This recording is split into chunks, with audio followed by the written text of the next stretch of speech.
fans and the supporters, and I just thought, we didn't get wrapped up in the occasion, we didn't get wrapped up in the emotion. We had a game plan. I think everyone's seen that it worked for 29 and half an hour. Frustrated Liverpool.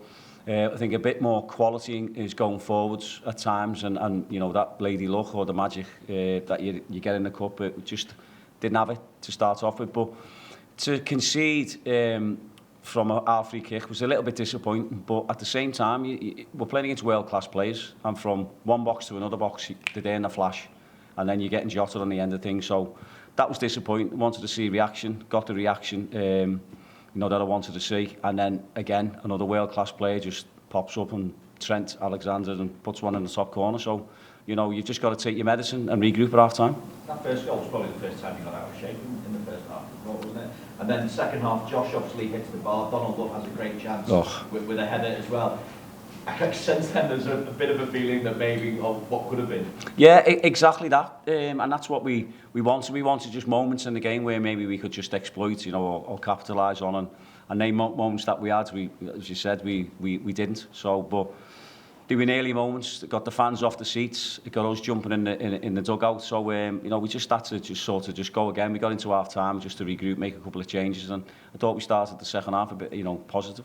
After the game as well, so you having a word with Arne, so you had a word on the pitch with Trent as well. Can you give them? Well, the Arne, honestly, I can't speak highly of the man. He's the Liverpool manager, and you all well know that I'm an Everton fan. So, he conducts himself. He's a world-class manager. He's got a world-class team. And he's invited us in for a drink, which he doesn't have to, and he's done that. And I thought, wow, I'm definitely going to take him up on the offer. And Trent, so I did say about it, I coached Trent when he was 6 and 7. I don't know whether he remembers, spoke, Diane, his mum will probably remember, because she used to bring him to the training sessions. But in terms of at the end of the pitch, at the end of the game, I didn't see Trent, so I've walked across to our fans, and he's literally just turned up in flip-flops, a big coat on, he's turned around, and I've gone, wow, and he goes, I remember, and we just started chatting as if like I was only talking to him last week.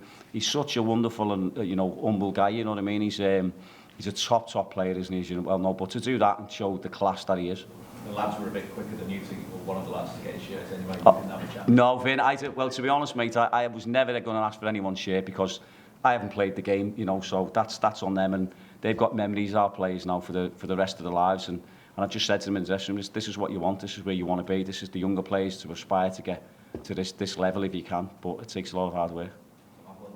Thanks, appreciate that. John, was there any other examples of Liverpool's looking after you today as a club or players? Yeah, so we trained at Liverpool Academy yesterday, so we had a difficult week this week in terms of, with the weather, like everyone has.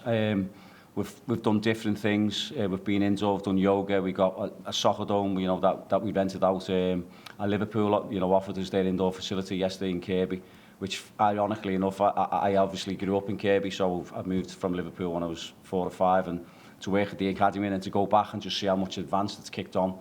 And now the first team are based in there was a brilliant gesture from them, to be honest. Yeah. He's fantastic.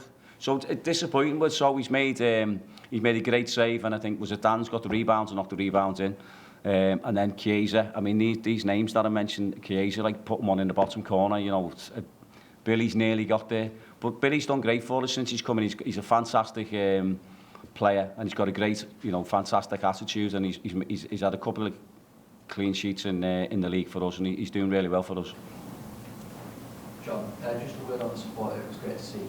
Oh, the support was fantastic. I got asked about the atmosphere, and Anfield is a fantastic atmosphere, isn't it? But I thought both sets of fans, I thought our fans from minute 1 to 95, 96 minutes were outstanding.